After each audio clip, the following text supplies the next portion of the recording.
You're ready to go. Over this meeting of the Wabash Township Board. It is 7:06 PM on February the 25th, 2025. Mr. Secretary, roll call. Present. David Tay, present. Vice President. All rise for the President. Pledge of allegiance. Pledge allegiance to the flag of the United States of America, to the republic which stands one nation under God, indivisible, with liberty and justice for all. Okay, we can see approval of the previous board minutes. Did we not approve the December ones or did I just say good? I think that the agenda says approval of the January 21st. Thought we approved the December ones in the last one. The wrong meeting agenda. That's fine. I think it might be bad. I can change it if not. I'll go off. Yeah, we approved the two minutes, 17th and Yeah, 2%. all right. Approval of board minutes for January 21st, 2025. I looked over them. I had no issues. Just posted the website. Approve them. Seconded, all in favor? Aye. All right. Township update. 21 Silver's.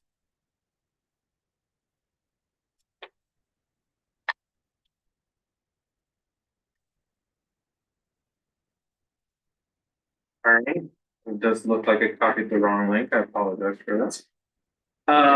So just our update we actually, usually Ed has a long update. I might beat him today, so I've got quite a bit.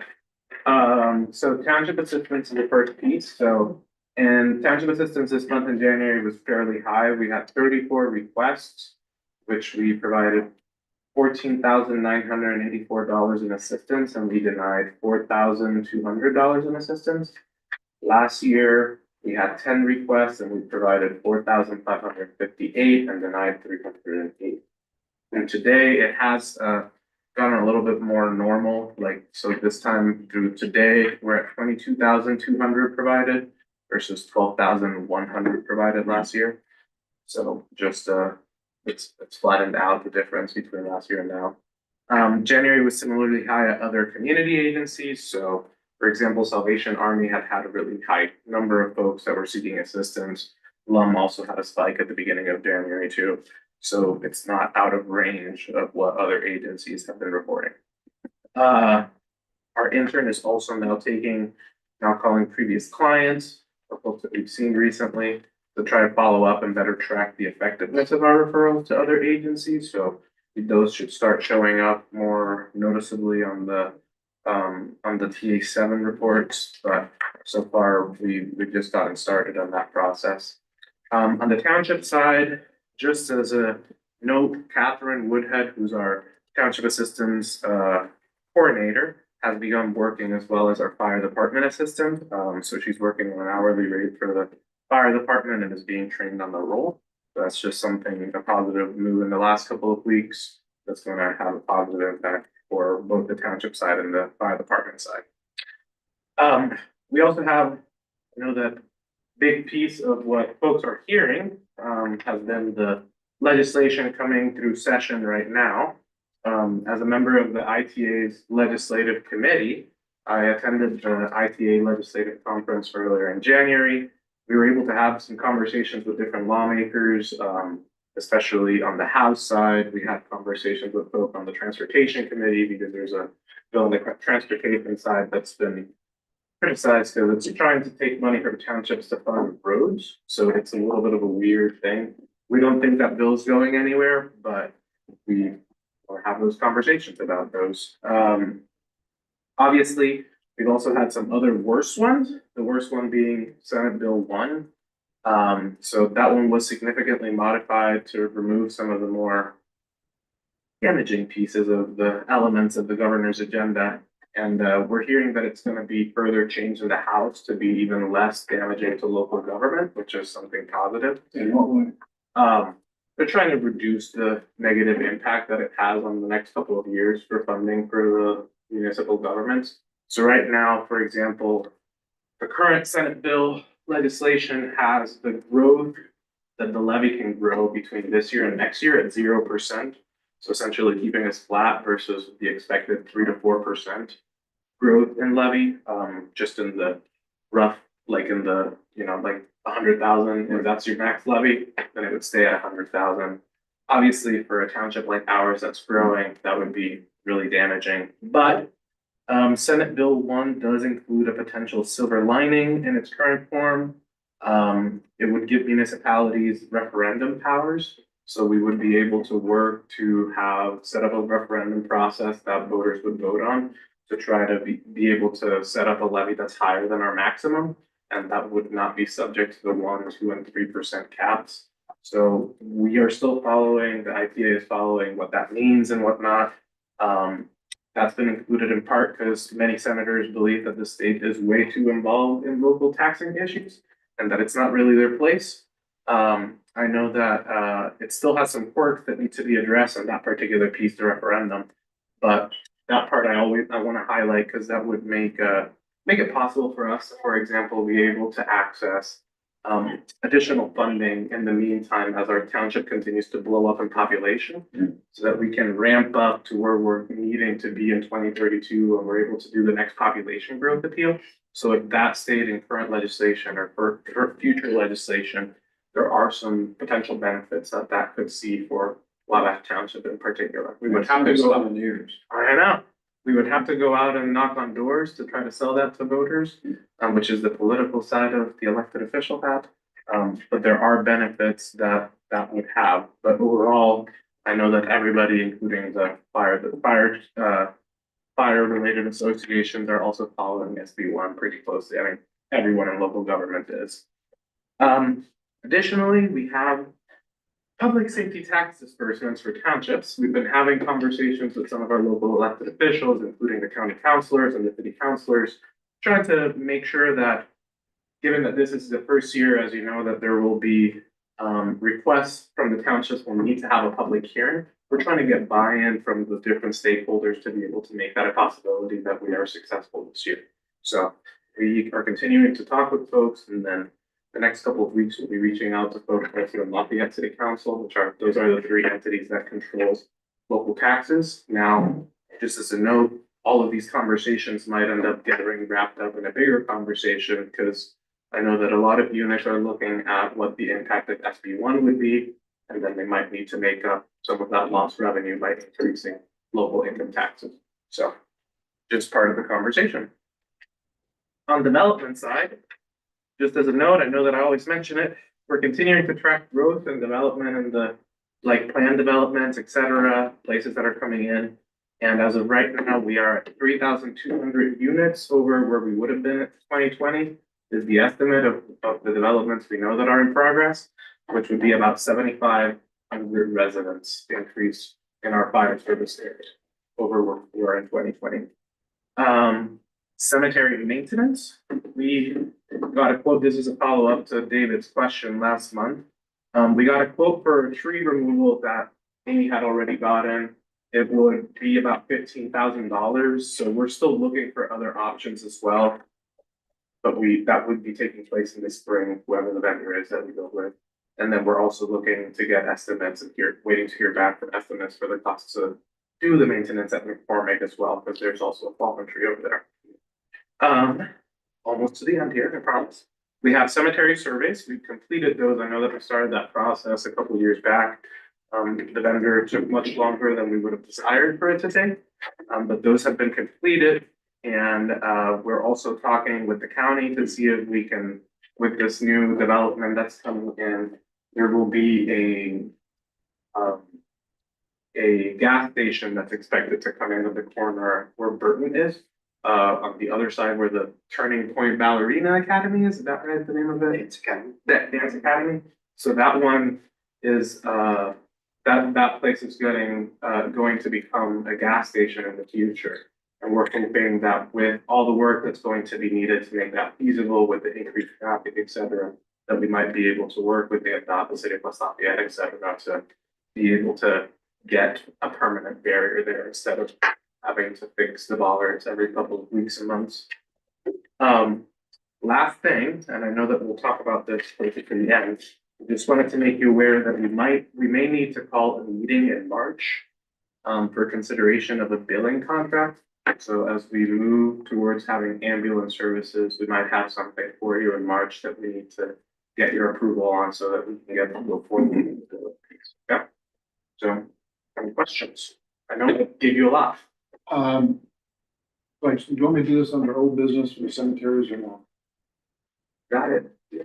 So I checked some on all the cemeteries. Some of the fencing is in, not a lot, but some are in bad shape. And I don't know how we can repair those because they're old metal. And I think about either taking those sections out or what we can do in the future. It's gonna be very expensive. Yeah. Uh, So I did talk to NDOT and we talked about what you talked about that. And so we took that down to Crawfordsville. They came up and looked at the site. Gave them some options that weren't near as expensive because we don't have to get insurance like we did the guy that knocked that over.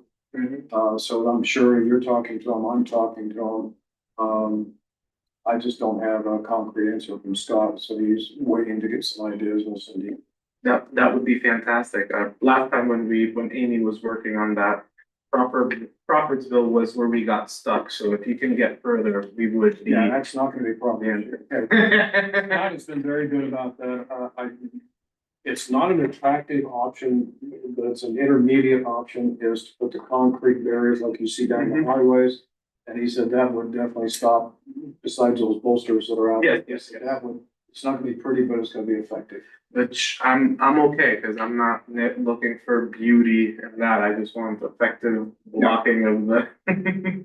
Especially because right around that corner, as you probably know, that same corner is where we have a Revolutionary War veteran. Yes. entered. Yes. So it's kind of important to us to make sure that that area gets protected. I pose this to the people here, residents and us, so you know, there's a auto zone going in next to the cemetery. There's that tree line that's really unattractive. It's caught a lot of trash. We were out there over the last weekend picking up some stuff, but it seems to be a trash magnet. Is there any thought about just pulling all that stuff out of there somehow, getting all those trees out of there so it doesn't attract so much trash? I don't know, because that would not be on our property as far as I can tell. Is that Menards that owns that? If you're talking about the lot, Yeah. if you don't mind me speaking Oh, on it, yeah. I think we did this several years ago. There was conversation about that tree line. Some of it is on us that's growing in and through the fence, and some of it is not on us. Which I think at that point it just became a money thing. Who was gonna pay for the removal of all the stuff? And I think it just kind of died at that conversation. It just, especially in the summer, that really fills out with some thick stuff that's through there. So Yeah. I would guess that maybe putting that new building in might slow some of that trash down flying through there. Might cut down on some of that wind through there, but So I think, is it probably Menards that owns that whole section out there?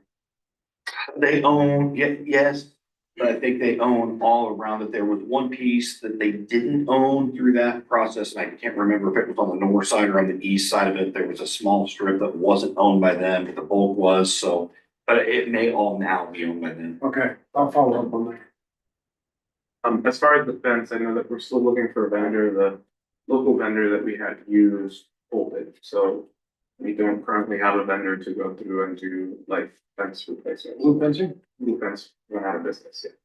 Wow, okay, so not gonna use them. Yeah, they're the ones that we used here as well, so. When we last tried to contact them, they were gone, so. Any other questions before we move on to the fire department's update?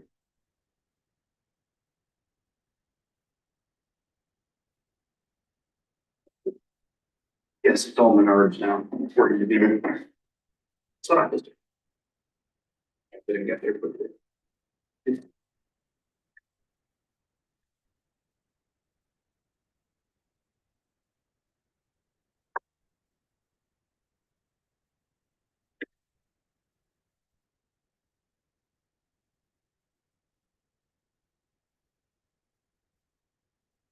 Got several things that I'll run through kind of quick, but, and Germany, if it's helpful, I can just send it to you for notes, if that's helpful.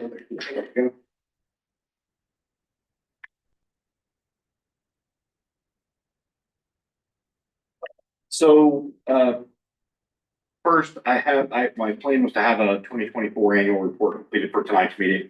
I've been kind of struggling a little bit pulling data. We switched, reporting softwares on the 1st of January. I'm struggling to get some data out of our 2024, software. So I just didn't want to put it together and not have all the data in it. So, it'll be forthcoming. I will get it to you guys, as soon as it's completed, then we'll present it at the next meeting for the public. So, so the annual report for 24 will be forthcoming. Run numbers as of today, we're at 285 runs. Today, or a year ago today, we were at 220. So we're up 65 runs over last year. And in 23, we were at 175. So again, a lot of growth. The kind of a multiplying factor on top of the whole thing. It isn't just the run numbers as much as it is, again, and I've mentioned it several times. The number of calls that are hitting us together. Our run load has gone from 3 to 4 runs a day to 6 to 7 runs a day generally. And the difficulty there lies that a lot of those runs piggyback on top of each other. This morning we had, was it 4 right together? We got hit for 4 right together. So our crews were kind of all spread out. So that kind of amplifies the problem a little bit. We just don't have enough folks once we're trying to spread our folks out going to the calls. So we're not sending a crew to a medical room because we now have the anticipation that, we'll end up having more calls. So we're sending a couple of trucks so they can peel off and go to another if it sounds like something serious. So we're trying to be creative with what we have, but the number of calls, again, it seems to be somewhat unique to us. Just listening to the radio over the last couple of years, that it's not a super unique problem, but to us, it's super unique in that we just catch a bunch of them together. So we may go 18 hours, not have a single call, but we're going to get 3 or 4 right together, stacked on top of each other. So, but it is what it is, just part of the business. So we're working it out. But we have extended a conditional job offer for our one position we had open that was vacated in November. The gentleman's name is Mike Roberts. Michael Roberts, you guys will meet him. Great gentleman. 35-year-old husband, father of 4, in the Marines for 12 and a half years, just got out beginning of December. Super good dude. He already has Fire 1 and 2. The state's onboarding process to get into the 77 fund is unfortunately a bit of a lengthy process, getting everything approved through the state and all those things. So we went ahead and hired Mike part-time. He had the availability to go ahead and start. He's got the certifications for us to put into work and start to get that training time in now. So his first day was actually yesterday.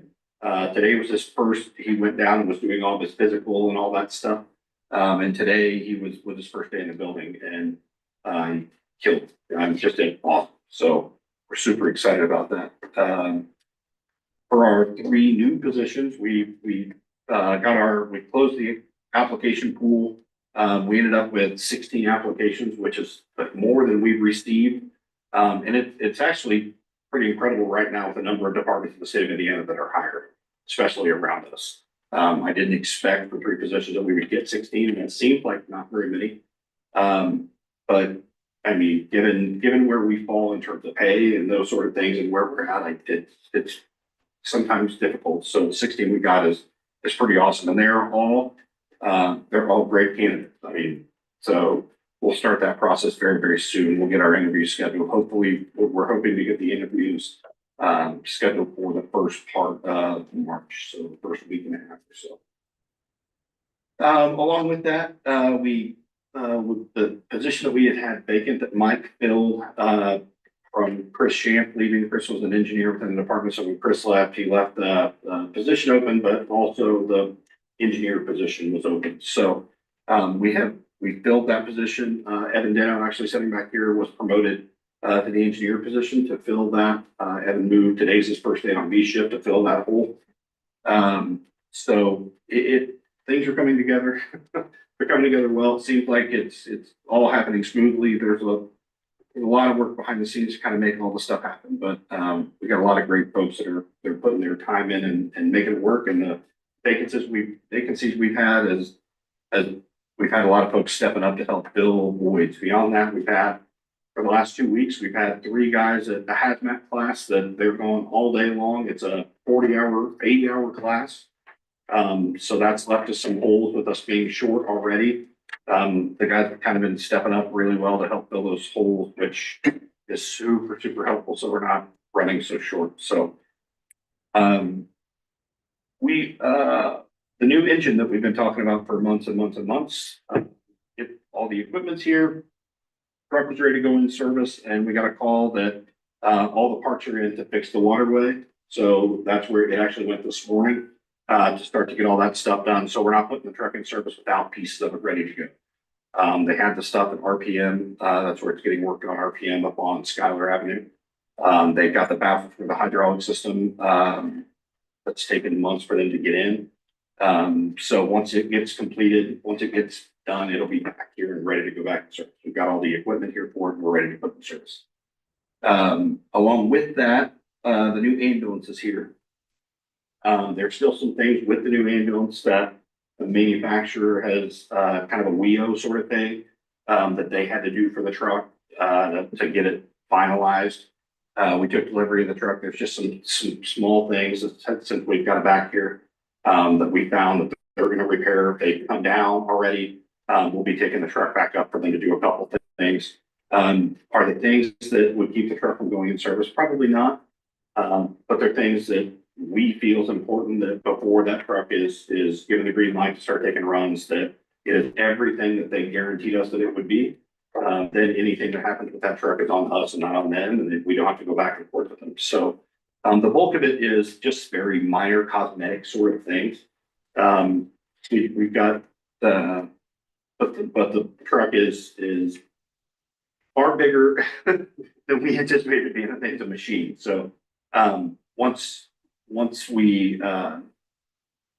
the truck is done and the engine is back here, we're gonna have an open house evening, so we invite the public in to see both the engine and the ambulance together. Just something that I think we need to do anyway, but versus trying to do 2 separate events and what have you, we'll just have one night that we kind of have the trucks here, and have the public in to kind of check them out. While they're here, they can see the updates to the station, and just kind of do one event, one evening sort of thing. So, we will, as soon as we have an idea of when that will be, we'll make sure we get it out to everybody and get some invites out, some specific invites out.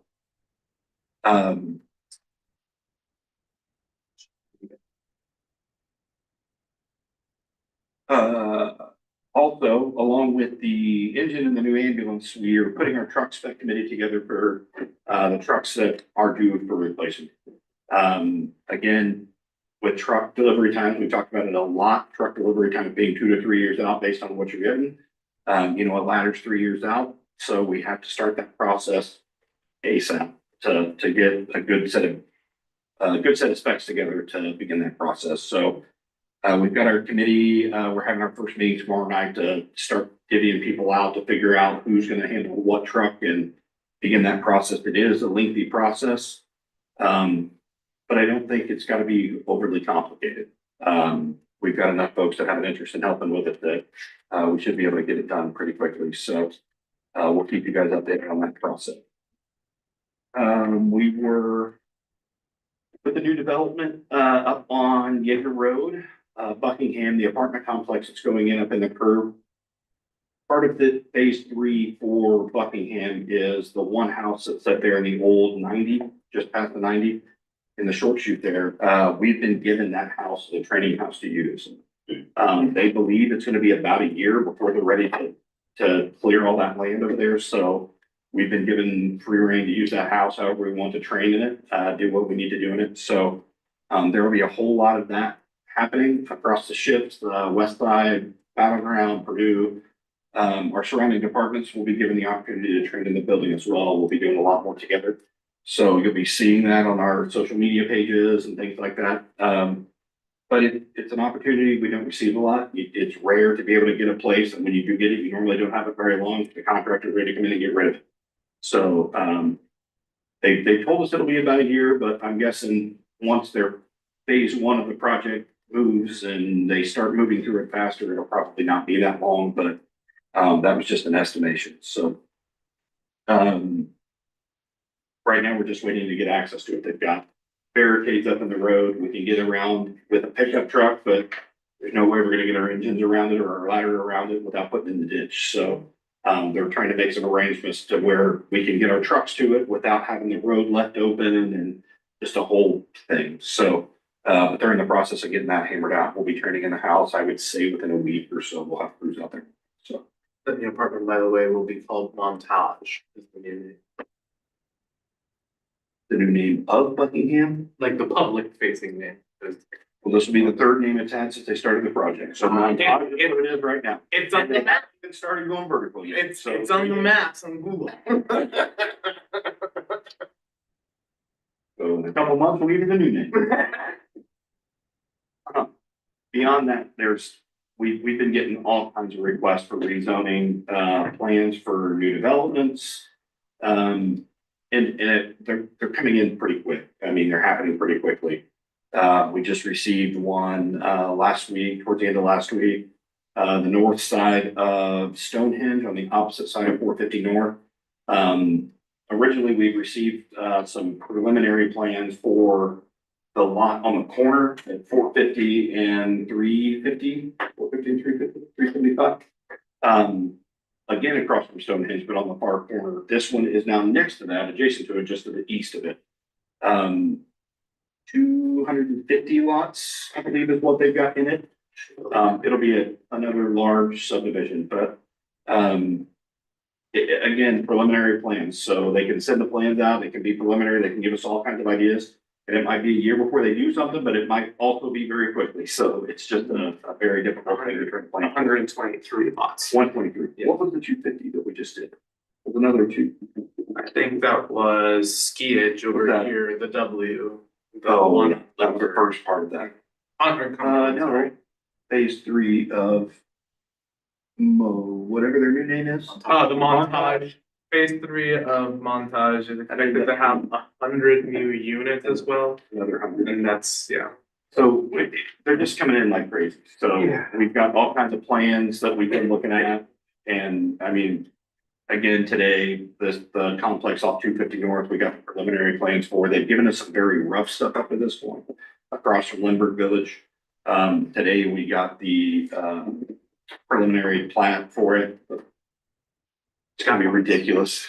That one's 230 for the duplexes, 230 units for the duplexes, 288 multifamily units. In one, so they're doing apartments and duplexes in one development. So, What did you actually talk about? Was that like 500 total that we were just spitballing? Residents or units? Units. Probably, yeah. well, that one there was 500 plus 100 plus 100. 530. Yeah, so like, Yeah. We're Feeling better and we're almost 800 lots just in the three that we talked about just now. So, that's without including the enclave that we don't have planned for yet, the one here coming in Klondike and a couple other places, so. and they're still developing.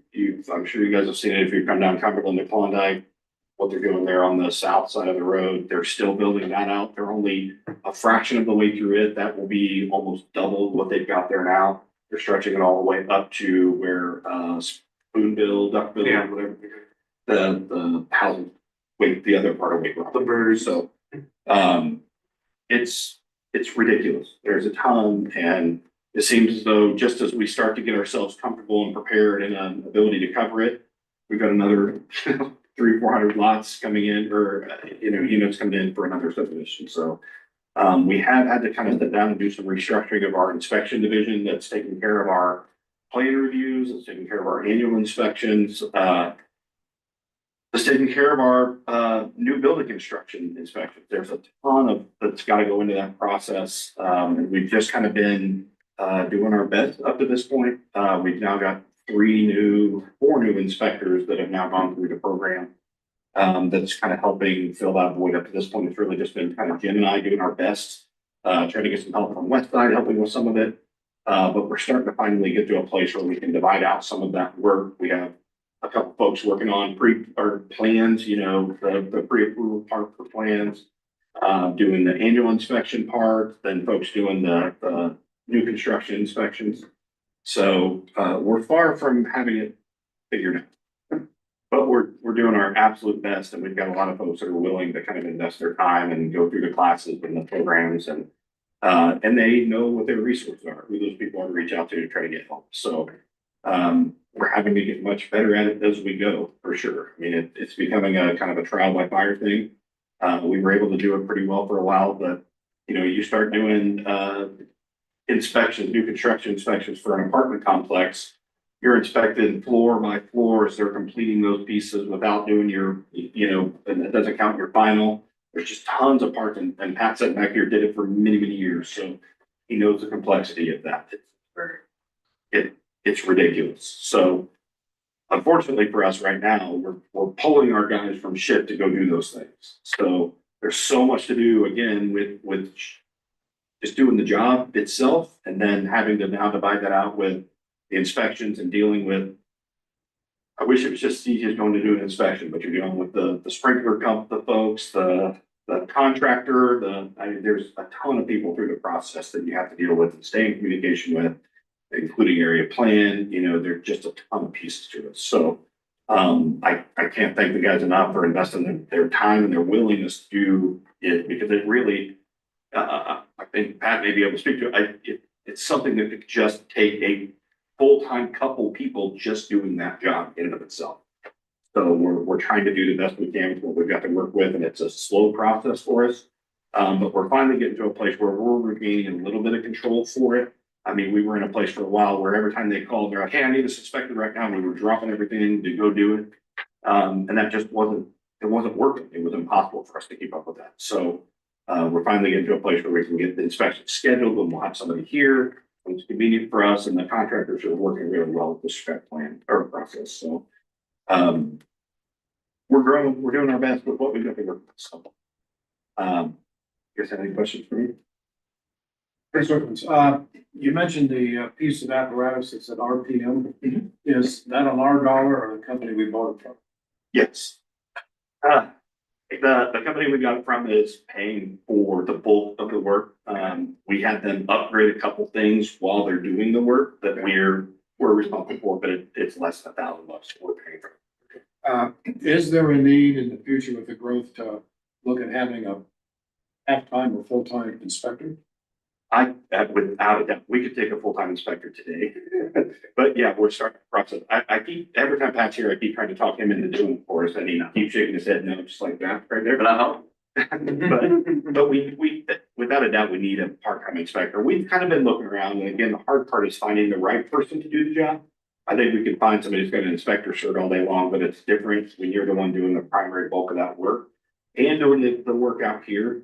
In the township is obviously a little bit different than doing it in the city. Not to say the inspectors aren't the same, but we don't have the same ordinance out here that they have in the city. So, but finding somebody that's got the willingness to invest their time in doing it. A lot of the folks that we would want to do it work a full-time day job. So you're gonna be able to find someone that's able to do it. That's the difficult part. Is finding somebody willing to do it during the day. That's available. Third question was, with all the growth we're having with the units we see expanding, and it's coming this way. I know we've talked about in the past, Station 2 is kind of, let me use the right word, a ghost station. I know you put a new pad down there. We've got some stuff down there. There's no development down there. And it's probably not gonna happen. Is there any thought about purchasing some land for the future of a new station, or maybe 3 or 2 this way? Yeah. Okay.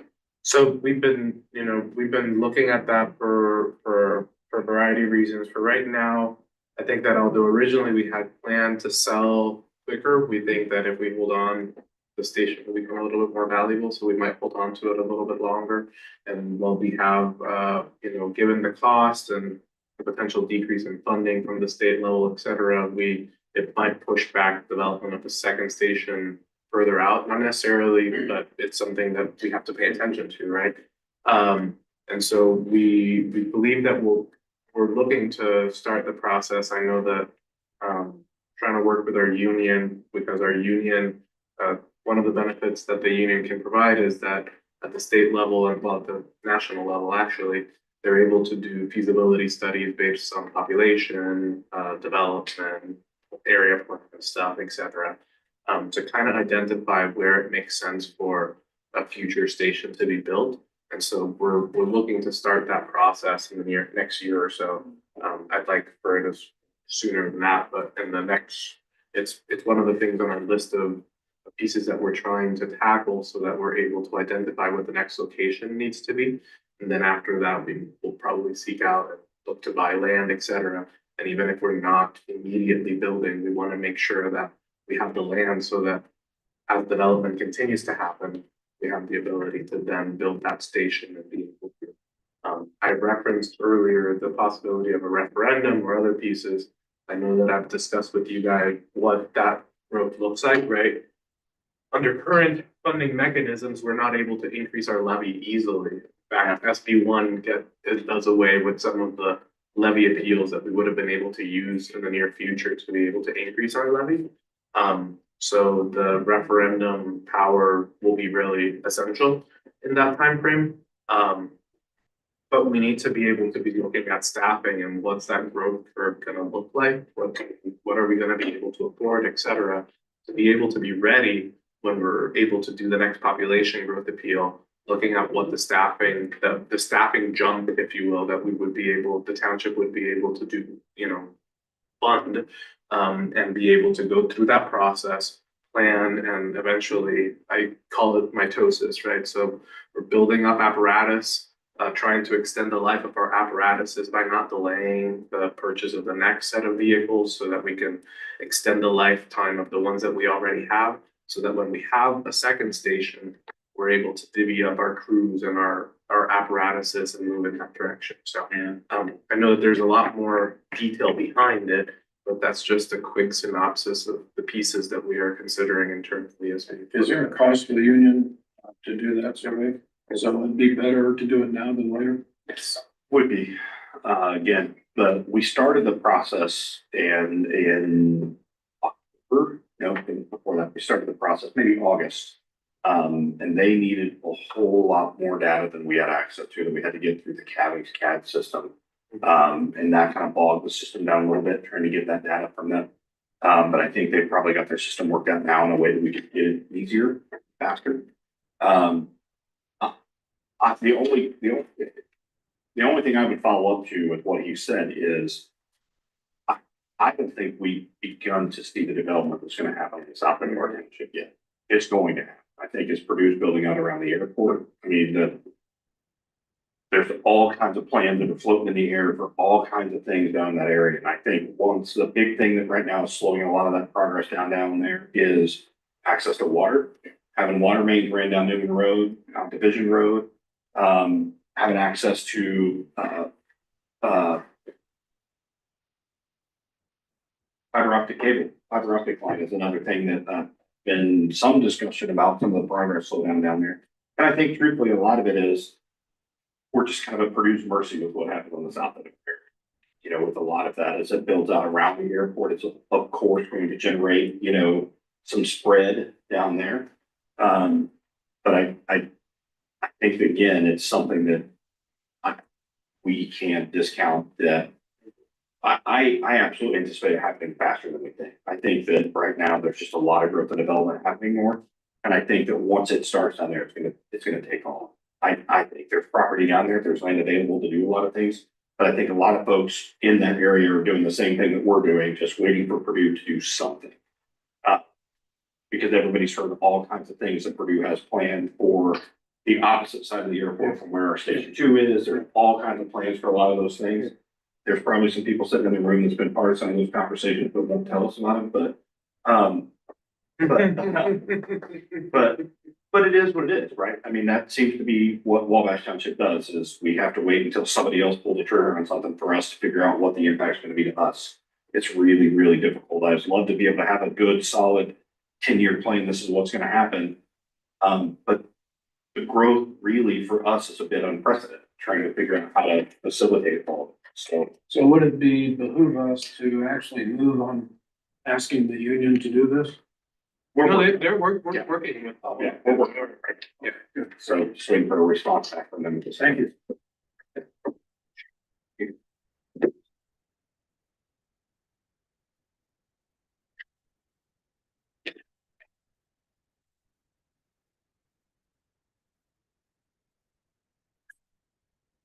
That in the new business, is there anyone who would like to make public comment? Yeah, Frank Hannon, 522 Valley Shore Drive, West Lafayette. Just two things on SB one. It's really up in the air right now because of the fact that the governor is about to veto anything that comes out that doesn't have further cuts out of the House. And so you're aware of that, keep that in mind. And just another bill that I've been tracking on annexation, okay, which is SB 126, and I'll give Hell a copy of it if he wants. Basically, that would require like 51% of citizens to agree to annexation.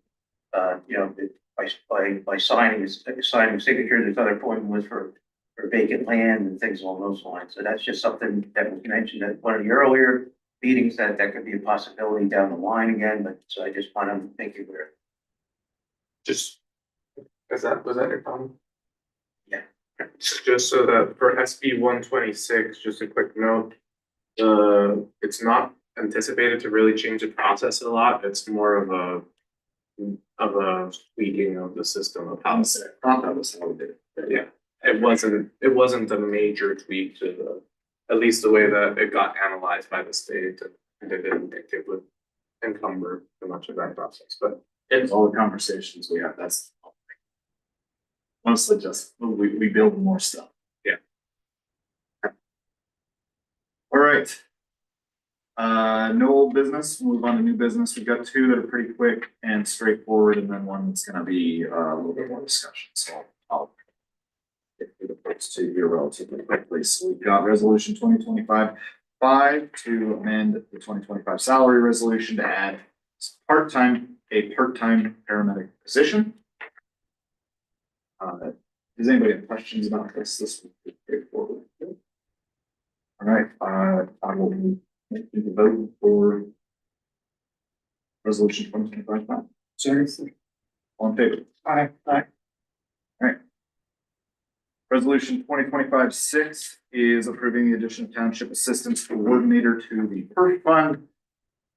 Yeah, we should have our employees with retirement. So, any questions about this? A lot of people. If I can add, just so that you're aware, the cost estimate and you have the money to do so would be about 3,500 per year, which we, as of this year, as I've mentioned, when we did the budget process, we are budgeting for significantly less than we know we have in revenue without even accounting for interest earning that we have right now, which we already beat the 3,500 in January. So. Not a huge hit. All right, I will motion to vote for resolution 2025-6. Second. All in favor? Aye. Aye. Okay, resolution 2025-7, approving an architect for the township auxiliary. Would you like to go over this, or should we have? I'll have Pat, but I'll just do a quick introduction. So, as you guys know, PLG Group put out the request to bid to 5 vendors. They heard back from 3 vendors. The cost range was between 50,000 and 112, if I remember correctly. And that, so we are, and he'll talk a little bit more about that, but we're recommending the lowest bid, which is the 50,000 one. And yeah, so I will let Pat talk a little bit more about what that process looks like. Not gonna come up there, but what you know. Yes, please. Is that number just for consultation or For the architectural, for the design of the building and everything. design?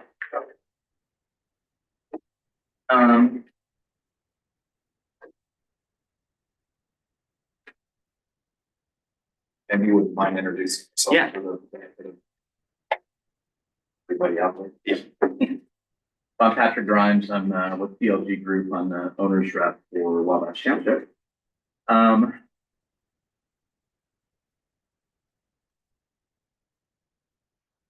So at our last meeting, we talked about and reviewed the RFP that we created to gain bids for the design of the auxiliary building we're discussing on the backside. So I sent that out to 5 different firms that I've got relationships with that I understand would be able to get us to the finish line of the design for the building. 3 of them are local, Arcor, KJD Architecture, and Ford and Clark were the 3 locals. And then Mitch Design out of Carmel, they're similar in size and nature to Arcor. And then Etica Group out of Indianapolis, and they're a little larger firm, but they do a lot of municipality work and fire department work, and they've got a good reputation as well. KJG, I talked to the owner early on and expected to see a proposal from them, and we did. So not sure why.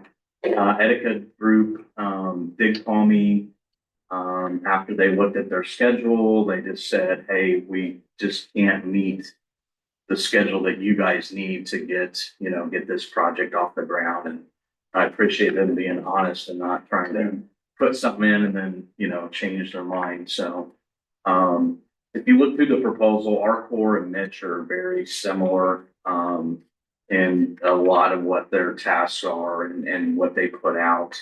Both good firms. Arcor is local. I feel like they're gonna be probably a little better to deal with because they are a local firm. We could go back to Mitch and see if we could negotiate to get their price down, but that's not what was in that RFP to begin with. So I feel like, keeping the process going. Not sure why Ford and Clark was over double, what the other bids were. It looked like if you read through it, they were taking on a lot of the responsibility that we already have in place, that we don't need. So, and I just think that's why their number was where it was at. So, but, to get the ball rolling, we just need a signature from somebody to engage Arcor, and then we can start set it as a true design schedule with them. And, they'll sit down with whoever we want at that table, along with Emily Horn, who's going to do our civil work for the project. About it. Is there any questions you guys have? What's the size of the structure we're looking to add to square foot? Yeah, the footprint's about 5,000 square foot, give or take. Not 2-story. Yeah, so what we figure it'd be like between 7,000 and 8,000 square feet. Because it won't be, the whole building won't be 2-story, because we'll have some storage space on one end. We already spent some money with Emily Horn to have that feasibility study done, and that's how we came up with that footprint with the utilities that we have back there, the green space and parking that we have to meet on the entire lot.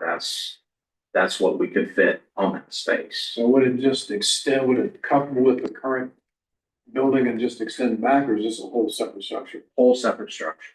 And so it'd be basically, if you take the line in the parking lot in the rear, that'd be the front of the building. Okay. So that's where that footprint would be, in that grass area. We just basically take some of the grass area away. So they'd have less to mow. I know that we've talked a little bit about that, but just as a refresher, it would be looking to house the township trustee's office over there and preparing for that growth and whatnot. But then also having additional bays of firefighter bays for the apparatuses as well. So having additional 2 bays is what we've envisioned in this part prior to engaging an architect. So 2 bays would be enough. Yeah. And we're roughly 50 by 100-ish. Yeah, Ish. give or take, yeah. And that gives us the room that if we shut down station, we'd have for everything here, right? We would. We'd be able to eat it. It'll be tight. Yeah, make it work. Maybe I'm just missing it, but is there like a drop dead date on when they have to have this done by, or So- expectations on timing? No. So we put in the RFP that we would have it out by tomorrow. We don't have to. Well, I mean, from them to finish the design. No, that's what we'll have to work out with them when we get this done. So I had those conversations. We had that spelled out in the RFP when we wanted. So, When did we tell them we wanted it? I think it's June, but let me pull up the RFP so that I. yeah, I think we were gonna be done with design by the end of July. So we had time to put it out to bid. And we could actually start get concrete footers going before, snow's flying. That's what I'm doing. And that's what we looked at. We basically reversed the calendar and said, okay, mid to late October is about when you really want to get that stuff in. So we need time to get that out to bid and, because we have to do three, if I'm remembering that right, we have to do three solid bids for you guys by law. So, And just as a follow-up on that, on our part, on the financing part, once we, obviously, like, we'll look at all these pieces and whatnot, but we'll also have to simultaneously start looking at the process for issuing bond, for issuing a municipal bond, essentially. I know that we haven't done that, but that's a fairly straightforward process that you would have to pay bond attorney, obviously, and there's firms that specialize in that specifically. And that process has to begin. I consulted the city, Dan Skyver, the director of development out there. So they usually need about 3 to 4 months leadway from when you want to be ready to start dispersing money for the building at that point. And so it's just So probably around the design work is done. We're gonna exactly, we'd be looking at, exactly, yeah. which is not a bad timing or whatnot.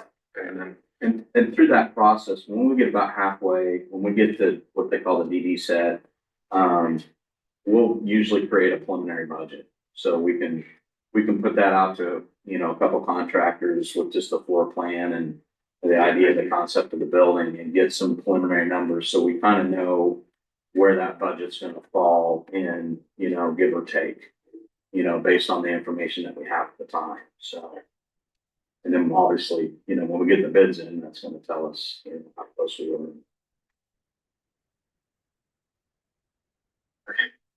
one last thing on that note, just, I know that it's not the architect, but since it's a part of the conversation, I know that Pat has also done some research too on what's called buy operate transfer, build operate transfer, Right. and other mechanisms that are available through state code, et cetera. I know that the city bus has also looked at using the bot model, et cetera. But through the research, it didn't seem like that would be a good fit for the scope of the project, the size, et cetera. So we've decided to go more the traditional way where we're going to. Yeah, the design build is what we're using, so. Okay. Any other questions from the board? I agree with the choice. Those three.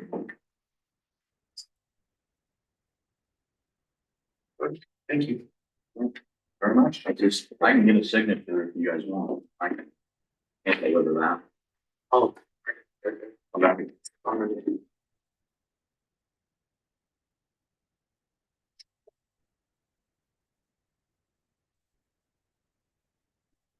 I'll call for a motion to vote on resolution 2025-7, approving an architect for the auxiliary building.